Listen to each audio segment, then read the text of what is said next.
നമസ്കാരം. മല്ലു ഫുട്ബോളിൻ്റെ മറ്റൊരു വീഡിയോയിലേക്ക് എല്ലാവർക്കും സ്വാഗതം.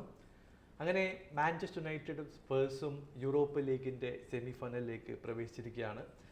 നമ്മൾ തീരെ എക്സ്പെക്ട് ചെയ്യാത്ത ഒരു ഡിഫെൻസീവ് പെർഫോമൻസ് സ്പേഴ്സിൻ്റെ സൈഡിൽ നിന്ന് കണ്ടു. 1-0 ഫ്രാങ്ക്ഫർട്ടിനെ ബീറ്റ് ചെയ്തിട്ടുള്ളത്. പിന്നെ നമ്മൾ യുണൈറ്റഡിൻ്റെ സൈഡിൽ നിന്ന് കണ്ടത് ഒരു ക്രേസിയസ്റ്റ് കംബാക്കാണ്. ശരിക്കും പറഞ്ഞാൽ അവസാന നിമിഷം 3 ഗോളുകളൊക്കെ തിരിച്ചടിച്ചുകൊണ്ട് മാഞ്ചസ്റ്റർ യുണൈറ്റഡും സെമിയിലേക്ക് പ്രവേശനം നേടിയിട്ടുണ്ട്. നമുക്ക് സ്പേഴ്സിൻ്റെ മാച്ച് തന്നെ സ്റ്റാർട്ട് ചെയ്യാം. അപ്പോൾ ഡിഫെൻസീവ് വൾണറബിലിറ്റീനെ പറ്റിയിട്ട് ഞാൻ പ്രത്യേകിച്ച് പറയേണ്ട കാര്യമില്ല. കാരണം നമ്മൾ ഒരു ഗോൾ അടിക്കുമ്പോൾ 2-3 ഗോളുകൾ കൺസീഡ് ചെയ്യുന്ന പല മാച്ചുകൾ നമ്മൾ കണ്ടിട്ടുണ്ട്. പക്ഷേ ഈ മാച്ച് എന്ന് പറയുന്നത് ഒരു എക്സെപ്ഷനാണ്.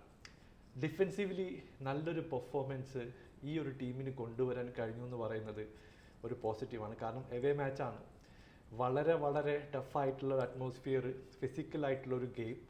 ആ മത്സരത്തിൽ 1-0 ലീഡോടെ നമ്മൾ പിടിച്ചു നിന്നു. ഇവിടെ ഒരു പെനാൽറ്റിയിലൂടെയാണ് സ്പേഴ്സിന് ഓപ്പർച്യൂണിറ്റി കിട്ടുന്നത്. റൊമേരോയുടെ ഒരു കിഡിലം ലോങ് ബോൾ പോസ്റ്റിലേക്ക് എത്തുന്നു. ഇത് ഹെഡ് ചെയ്യാൻ വേണ്ടിയിട്ട് വന്ന മാഡിസനെ ഗോൾ കീപ്പർ ഫൗൾ ചെയ്യായിരുന്നു. ഗോൾ കീപ്പർക്ക് ബോൾ കിട്ടിയില്ല. അങ്ങനെ വാർ ഇൻ്റർവീൻ ചെയ്തു, പെനാൽറ്റി കൊടുത്തു. ഇവിടെ സൊളാങ്കിയുടെ ഒരു കിഡിലം ഷോട്ടും വന്നതോടെ 1-0 ലീഡിലേക്ക് ഫസ്റ്റ് ഹാഫിൽ സ്പേഴ്സ് എത്തുകയും ചെയ്തു.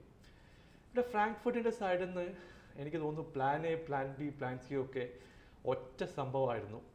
ലോങ് ബോൾ ഇടുക, ആൾക്കാരെ മുമ്പോട്ട് ഫോർവേഡ് ചെയ്യുക, അതിൽ നിന്ന് ചാൻസുകൾ ക്രിയേറ്റ് ചെയ്യാൻ വേണ്ടിയിട്ടാണ് ഫ്രാങ്ക്ഫർട്ട് ശ്രമിച്ചുകൊണ്ടിരുന്നത്.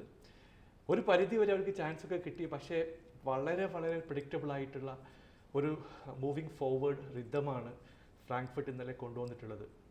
ക്രിസ്റ്റൻസൻ്റെ കാര്യം എടുത്തു പറയുന്നുണ്ട്. പുള്ളിക്ക് ഇന്നലെ 4 ചാൻസുകൾ കിട്ടി. ഒരു ബ്രില്യൻ്റ് ആയിട്ടുള്ള ഹെഡർ ചെറിയൊരു വ്യത്യാസത്തിൽ പുറത്തു പോയി. ഒരു 1-on-1 ചാൻസ് പുള്ളി സ്കോർ ചെയ്തില്ല. മറ്റൊരു ചാൻസ് വികാരയ്ക്ക് നേരെ അടിച്ചു കൊടുത്തു. ഇങ്ങനെ എന്തുകൊണ്ടും കളി കില്ല് ചെയ്യാനുള്ള 4 ചാൻസുകൾ ക്രിസ്റ്റൻസൻ കളഞ്ഞു കുളിച്ചു എന്ന് പറഞ്ഞാൽ മതി. ഇല്ലെങ്കിൽ അവരടിക്കേണ്ട ചാൻസുകൾ അവർക്ക് സെക്കൻഡ് ഹാഫിൽ കിട്ടിയിട്ടുണ്ടായിരുന്നു.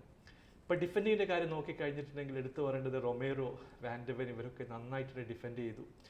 പലതരത്തിലുള്ള ക്രോസുകൾ പോസ്റ്റിലേക്ക് എത്തിയെങ്കിലും അത് ക്ലിയർ ചെയ്യുന്നതിൽ എല്ലാവരും ഒരുമിച്ച് നിന്നു എന്ന് പറയേണ്ടി വരും. അവസാന നിമിഷമൊക്കെ കുറച്ച് നെർവി ആയിട്ടുള്ള മൊമെൻ്റൊക്കെ ഉണ്ടായിരുന്നു. വികാരിയുടെ 1-2 സേവ്സും കൂടി വന്നതോടെ നമ്മൾ സെമി ഫൈനൽ ഉറപ്പിച്ചു.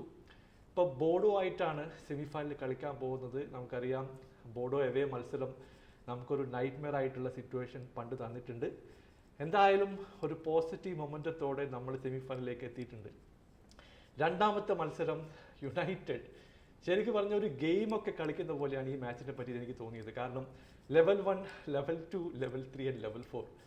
ലെവൽ 1 ഞാൻ ഫസ്റ്റ് ഹാഫ് കളി കണ്ടില്ല. ഫസ്റ്റ് ഹാഫിൽ വളരെ കംഫർട്ടബിൾ ആയിട്ട് 2-0 ലീഡ് നിൽക്കുന്ന മാഞ്ചസ്റ്റർ യുണൈറ്റഡിനാണ് നമ്മൾ കണ്ടത്. 10-ാം മിനിറ്റിൽ ഉഗാത്തിയുടെ ഗോൾ വരുന്നു.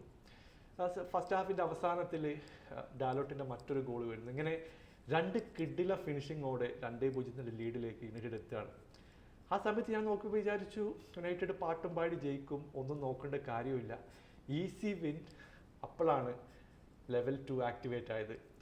സെക്കൻഡ് ഹാഫിൽ അതേപോലെ തന്നെ ലിയോൺ തിരിച്ചു വരുന്ന ഒരു കാഴ്ച കണ്ടു. അവർ ടൊലീസോയുടെ ഒരു ഗോൾ വരുന്നു. 70-ാം മിനിറ്റിൽ മറ്റൊരു ഗോൾ വരുന്നു. അങ്ങനെ 2-2 കളിയിലേക്ക് അവർ തിരിച്ചു വരികയാണ്. ഈ ഒരു അവസരം ഞാൻ തീരെ പ്രതീക്ഷിച്ചില്ല. പക്ഷേ യുണൈറ്റഡിൻ്റെ എന്താ പറയുന്നത്, മിസ്റ്റേക്കുകളാണോ അല്ലെങ്കിൽ ഇവിടെ ലിയോണിൻ്റെ ഒരു ബ്രില്യൻ്റ് ആയിട്ടുള്ള പ്ലേ മേക്കിംഗ് ആണോ എന്ന് കമ്പയർ ചെയ്യേണ്ട സിറ്റുവേഷനാണ്. പക്ഷേ 89 മിനിറ്റൊക്കെ ആകുമ്പോഴത്തേക്കും കളി 2-2 എന്ന രീതിയിൽ ഇരു ടീമുകളും ഒപ്പത്തിനൊപ്പം എത്തുകയും ചെയ്തു. ഇവിടെയാണ് മറ്റൊരു ട്വിസ്റ്റ് വരുന്നത്. Level 3 game. അവിടെ ടൊലീസോ ഒരു ഹീറോ ആണോ വില്ലനാണോ എന്ന് ചോദിച്ചു കഴിഞ്ഞിട്ടുണ്ടെങ്കിൽ പുള്ളി ലെനി യോറോയെ ഫൗൾ ചെയ്യാൻ ശ്രമിക്കുന്നു. ഡയറക്റ്റ് റെഡ് കാർഡ് കിട്ടി പുറത്തു പോകുന്ന സിറ്റുവേഷനാണ്. ഇത് റെഡ് കാർഡ് അല്ലേ എന്നൊക്കെ പല ആൾക്കാരും സോഷ്യൽ മീഡിയയിലൊക്കെ ചോദിക്കുന്നുണ്ട്. പക്ഷേ പുള്ളി ഫൗൾ ചെയ്തെന്നാണ് സ്ലോ മോഷനിൽ നമുക്ക് കാണാൻ സാധിക്കുന്നത്. അങ്ങനെ 89 മിനിറ്റിൽ 10 പേരായിട്ട് ചുരുങ്ങിയ ഈ ഒരു ലിയോൺ ടീം എക്സ്ട്രാ ടൈമിലേക്ക് പോവുകയാണ്.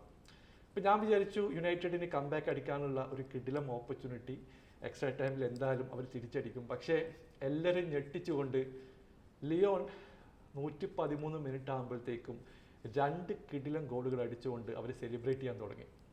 ഇവിടെ ചെർക്കിയുടെ ഒരു ബ്രില്യൻ്റ് ആയിട്ടുള്ള ഫിനിഷിങ് വരുന്നു. അതിനുശേഷം ലൂക്ഷായുടെ ഒരു ബോക്സിൽ വെച്ചിട്ട് ഫൗൾ ചെയ്ത ഇൻസിഡൻറ്റ് വരുന്നു. ലാക്കസെറ്റ് അതും കൺവേർട്ട് ചെയ്തതോടെ 4-2 എന്നുള്ള കൺവിൻസിങ് ആയിട്ടുള്ള സ്കോറിലേക്ക് ലിയോൺ എത്തുകയാണ്. ആ സമയത്ത് ഞാൻ വിചാരിച്ചു അവർ സെലിബ്രേറ്റ് ചെയ്യാനൊക്കെ തുടങ്ങി, കളി കഴിഞ്ഞു, യുണൈറ്റഡ് ഈ ക്വാർട്ടർ ഫൈനലിൽ നിന്നും പുറത്തു പോകാൻ ഉറപ്പായിട്ടും നടക്കാൻ പോകുന്നു. ഇതൊക്കെ വിചാരിച്ച് നിൽക്കുമ്പോഴാണ് അടുത്ത ട്വിസ്റ്റ് വരുന്നത്. എനിക്ക് തോന്നുന്നു ഓവർ സെലിബ്രേഷൻ ആണോ ഓവർ കോൺഫിഡൻസ് ആണോ എന്നറിയില്ല. പിന്നീട് 7 മിനിറ്റിൽ നമ്മൾ കണ്ടത് one of the craziest wild comeback from Manchester United ആണ്. കണ്ണടച്ച് തുറക്കുമ്പോഴേക്കും കാസമീറോ പോസ്റ്റിൽ വെച്ചിട്ട് ഒരു പെനാൽറ്റി വിൻ ചെയ്യുന്നു. ബ്രൂണോ ഫെർണാണ്ടസ് അത് സ്കോർ ചെയ്യുന്നു. അധികം വൈകാതെ ലെഫ്റ്റ് വിങ്ങിലൂടെ കോബി മൈനോന്റെ ഒരു ബ്രില്യൻ്റ് ആയിട്ടുള്ള ഡ്രിബിൾ ചെയ്ത് മൂവ് ചെയ്യുന്നു. പുള്ളി 1 ഷോട്ട് എടുത്തിട്ട് ഒരു എക്സാക്റ്റ് ഷോട്ട്, ഗോൾ കീപ്പർക്ക് ഒന്നും ചെയ്യാൻ പറ്റിയില്ല. അങ്ങനെ വളരെ പെട്ടെന്ന് യുണൈറ്റഡ് കളിയിലേക്ക് 4-4 എന്ന രീതിയിൽ മുമ്പോട്ട് വരികയാണ്. ഇവിടെ ഹാരി മാഗ്വയർ അണ്ണൻ്റെ ഒരു പെർഫോമൻസ് എടുത്തു പറയണം. പുള്ളി ഒരു പെനൽറ്റി വിൻ ചെയ്യാൻ വേണ്ടി ഷോട്ടൊക്കെ ചെയ്യുന്നുണ്ടായിരുന്നു, പക്ഷേ ഓൺ ഫീൽഡ് റഫറി അനുവദിച്ചില്ല. അതിനുശേഷം അണ്ണൻ പറഞ്ഞു, നിങ്ങൾക്ക് അടിക്കാൻ പറ്റിയില്ലെങ്കിൽ ഞാൻ അടിക്കാൻ പോവുകയാണ്. പുള്ളി പുഷ് ഫോർവേഡ് ചെയ്തു, ഒരു പാസിനായിട്ട് ചോദിക്കുന്നുണ്ട്. ഇവിടെ കസമീറോ പോസ്റ്റിലേക്ക് ഇട്ട് കൊടുത്തിട്ടുള്ള ഒരു ബ്രില്യൻ്റ് ആയിട്ടുള്ള ക്രോസ് ഹാരി മാഗ്വയർ അവസാന നിമിഷം കൺവേർട്ട് ചെയ്യുന്നു. അതോടുകൂടി ഗ്രൗണ്ടിലെ അറ്റ്മോസ്ഫിയർ ഒരു നെക്സ്റ്റ് ലെവലിലേക്ക് പോയി എന്ന് പറയേണ്ടി വരും. യുണൈറ്റഡിൻ്റെ കംബാക്ക് ഫിനിഷ് ചെയ്തു. 5-4 എന്നുള്ള സ്കോറോടെ യുണൈറ്റഡ് ആ മത്സരത്തിലേക്ക് തിരിച്ചു വരികയാണ്. തീരെ പ്രതീക്ഷിക്കാത്ത ഒരു കംബാക്ക് തന്നെയാണ്. പിന്നീട് ഒന്നും ചെയ്യാനാവാതെ വിഷമിച്ച് നിൽക്കുന്ന ഒരു ലിയോൺ ടീമിനെ നമുക്ക് കാണാൻ സാധിച്ചു. അങ്ങനെ മാഞ്ചസ്റ്റർ യുണൈറ്റഡ് സെമി ഫൈനലിലേക്ക് യോഗ്യത നേടുകയും ചെയ്തു. എന്തായാലും നിങ്ങളുടെ അഭിപ്രായം താഴെ അറിയിക്കുക. പുതിയൊരു വീഡിയോയുമായി വീണ്ടും കാണാം. Thank you so much for watching. Bye for now.